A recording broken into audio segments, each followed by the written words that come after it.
بسم اللہ الرحمن الرحیم۔ آج کا ہمارا 12واں سبق ہے اخلاص نیت کے عنوان پر۔ اخلاص کسے کہتے ہیں؟ اخلاص کہتے ہیں اللہ تبارک و تعالیٰ کو راضی کرنے کے لیے کوئی بھی عمل کرنا۔ مقصد یہ ہو کہ میرا رب مجھ سے راضی ہو جائے، دنیا کا نفع، شہرت، نام و نمود اور دکھلاوا ایسی کوئی چیز مقصود نہ ہو۔ لہٰذا ریاکاری سے پاک جو عمل کیا جاتا ہے اس کو اخلاص کہتے ہیں۔ اللہ کے رسول صلی اللہ علیہ وسلم نے ارشاد فرمایا کہ اعمال کا بدلہ نیتوں پر موقوف ہے، ہر ایک کو وہی ملتا ہے جو اس کی نیت ہو۔ مطلب یہ ہے کہ صرف عمل کرنے سے ثواب نہیں ملتا، بلکہ اگر نیت اچھی ہے اور عمل صرف خدا کے لیے کیا ہے تو اس عمل کا خدا کے یہاں ثواب ملے گا، اور اگر اچھی نیت سے عمل خالی ہے اور نفس کو پھلانے کے لیے یا بندوں کو خوش کرنے کے لیے یا دنیا کا نفع حاصل کرنے کے لیے کوئی عمل کیا ہو تو وہ عمل بے جان ہے اور وہ عمل انسان کے لیے وبال بنے گا۔ حدیث شریف میں آیا ہے، اللہ کے رسول صلی اللہ علیہ وسلم نے ارشاد فرمایا کہ قیامت کے دن دنیا حاضر کی جائے گی اور اس میں جو کچھ خدا کے لیے کیا ہوگا اس کو الگ کر لیا جائے گا اور باقی کو دوزخ میں پھینک دیا جائے گا۔ نماز، روزہ، ذکر، تسبیح، زکوٰۃ، صدقہ خیرات اور ہر نیک کام جو بھی ہم کر رہے ہوں اس میں یہ دھیان رکھو کہ میرا مقصد صرف اللہ کی رضا ہو۔ دنیا والوں کو دکھانے، شہرت اور نام و نمود کے لیے مت کرو۔ جو لوگ دنیا کو دکھانے کے لیے عمل کرتے ہیں ان کے بارے میں اللہ کے رسول صلی اللہ علیہ وسلم نے ارشاد فرمایا کہ جس نے دکھلاوے کے لیے نماز پڑھی اس نے شرک کیا، جس نے دکھلاوے کے لیے روزہ رکھا اس نے شرک کیا، اور جس نے دکھلاوے کے لیے صدقہ کیا اس نے بھی شرک کیا۔ آپ نے یہ بھی فرمایا کہ دوزخ میں ایک گڑھا ہے جس سے خود دوزخ روزانہ 400 مرتبہ پناہ مانگتی ہے،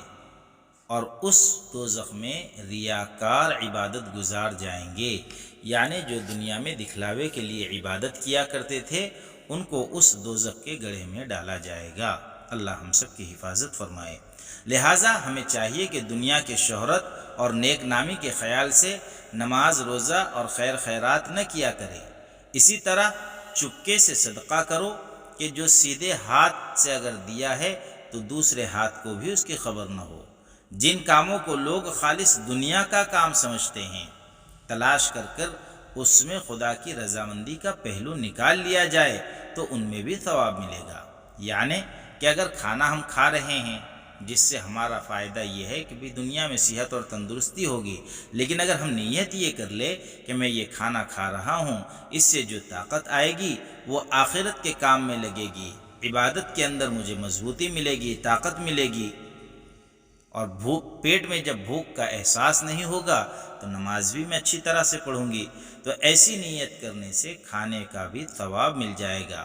خوب سمجھ لو، اگر کسی نے روزہ اس نیت سے رکھا کہ ثواب بھی ہوگا اور تندرستی کا بھی فائدہ ہوگا، یا حج اس نیت سے کیا کہ حج بھی ہوگا اور تفریح بھی ہوگی، اور فقیر کو کچھ اس لیے دیا کہ صدقہ بھی ہو جائے گا اور یہ یہاں سے چلا بھی جائے گا، تو یہ سب باتیں نیت کی خرابی میں داخل ہو جائے گی۔ لہٰذا ہم جو بھی عمل کریں اللہ تبارک و تعالیٰ کو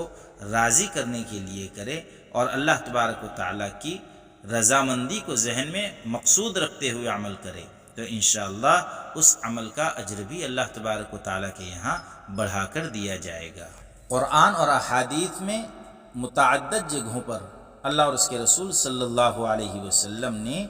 اخلاص کی تاکید فرمائی ہے۔ قرآن میں اللہ ارشاد فرماتے ہیں وَمَا أُمِرُوا إِلَّا لِيَعْبُدُوا اللَّهَ مُخْلِصِينَ لَهُ الدِّينَ۔ سورہ بینہ میں یہ آیت ہے، اللہ فرماتے ہیں کہ بے شک بندوں کو یہ حکم دیا گیا کہ وہ صرف اللہ ہی کی بندگی کریں۔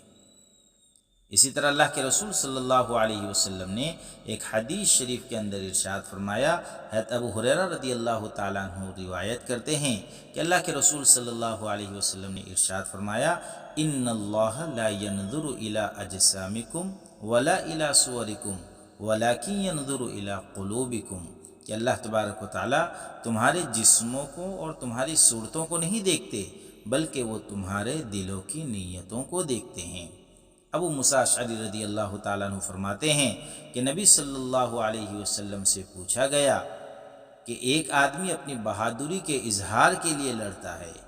اور ایک آدمی قومی حمیت کے تحت لڑتا ہے، اور ایک آدمی دکھاوے کے لیے لڑتا ہے، ان میں سے کون شخص اللہ کے راستے میں لڑ رہا ہے؟ آپ نے ارشاد فرمایا کہ جو شخص اعلاء کلمت اللہ کے لیے جہاد کرتا ہے وہ جہاد فی سبیل اللہ کرتا ہے، یعنی جس کا لڑنا کلمہ حق کی سربلندی کے لیے ہو وہی اللہ کے راستے کا مجاہد ہے۔ اگر اپنی بہادری کے لیے یا دکھلاوے کے لیے لڑتا ہے تو کہا کہ وہ اللہ کے راستے کا مجاہد نہیں کہلائے گا۔ لہٰذا ہمیں چاہیے کہ اخلاص یہ بڑی پائے کی چیز ہے، ہم اپنے ہر عمل کے اندر اخلاص کو شامل حال رکھیں، اپنی نیتوں کو درست رکھیں۔ انشاءاللہ جب ہماری نیتیں درست رہے گی تو اللہ تبارک و تعالیٰ اس کا اجر اور بدلہ بھی بڑا عطا فرمائیں گے۔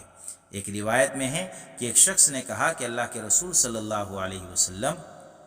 ایک شخص لوگوں سے چھپا کر کوئی عمل کرتا ہے لیکن لوگوں کو اس کی اطلاع ہو جاتی ہے، اب وہ شخص اس بات پر خوش ہوتا ہے تو کیا اس عمل کا اسے ثواب ملے گا؟ آپ نے فرمایا کہ اسے 2 ثواب ملیں گے، ایک تو چھپانے کا ثواب اور ایک ظاہر ہونے کا ثواب، بلکہ لوگوں کی یہ تعریف تو ایک قسم کی بشارت ہے جو اس کو دنیا ہی میں مل گئی ہے۔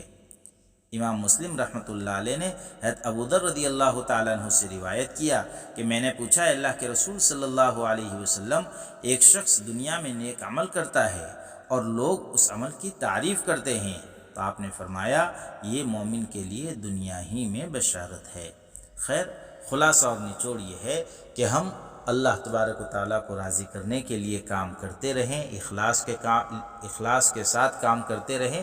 کیونکہ اجر تو اللہ ہی نے دینا ہے۔ اگر ہم دکھلاوے کے لیے عمل کریں گے، کل قیامت کے دن یہ کہہ دیا جائے گا کہ جاؤ جس کو دکھانے کے لیے نماز پڑھی تھی اسی کے پاس جا کر اجر لے لو، تو پھر ہمارا کیا بنے گا؟ لہٰذا ہم میں سے ہر ایک کو چاہیے کہ وہ اخلاص اور للہیت کے جذبے کے ساتھ اپنے ہر عمل کو اللہ کے حضور پیش کرے۔ اللہ تبارک و تعالی ہم سب کو عمل کرنے کی توفیق عطا فرمائے۔